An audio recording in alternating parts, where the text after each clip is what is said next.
এটা গতকাল রাতের ভিডিওটা কালকে পোস্ট করা হয়নি, অনেক রাত হয়ে গেছিল। ছেলেকে পড়াতে পড়াতে ঘড়ির কাঁটা তো মনে করিয়ে দিচ্ছে এবার রান্না করতে হবে। এই ঠান্ডার মধ্যে কি রান্না করব সেটাই বুঝতে পারছি না। তো এই ঠান্ডার মধ্যে ভাবলাম যে একটু রুটি বেগুন পোড়াই করে নিই। আমি সাধারণত শনি মঙ্গলবার ছাড়া বেগুন পোড়া করি না, কিন্তু মঙ্গলবারটা না হয় না বেগুন পোড়া করা, কেন মঙ্গলবার যেহেতু পেঁয়াজ খাই না, তাই মঙ্গলবারটা বেগুন পোড়াটা করি না। আর পেঁয়াজ ছাড়া তো ভালো লাগে না বেগুন পোড়া, তাই ভাবলাম আজকেই করে নিই।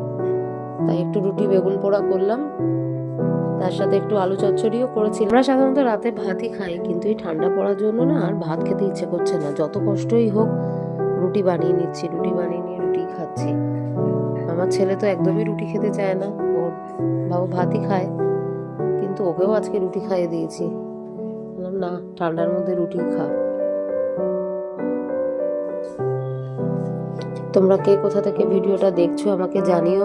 তোমাদের 31 জানুয়ারি কি প্ল্যান আছে সেটাও বলো। আমার ভিডিওটা ভালো লাগলে লাইক কমেন্ট শেয়ার করো, প্রচুর ভালোবাসা দিও। দেখা হবে নেক্সট একটা ভিডিওতে। সবাই ভালো থেকো।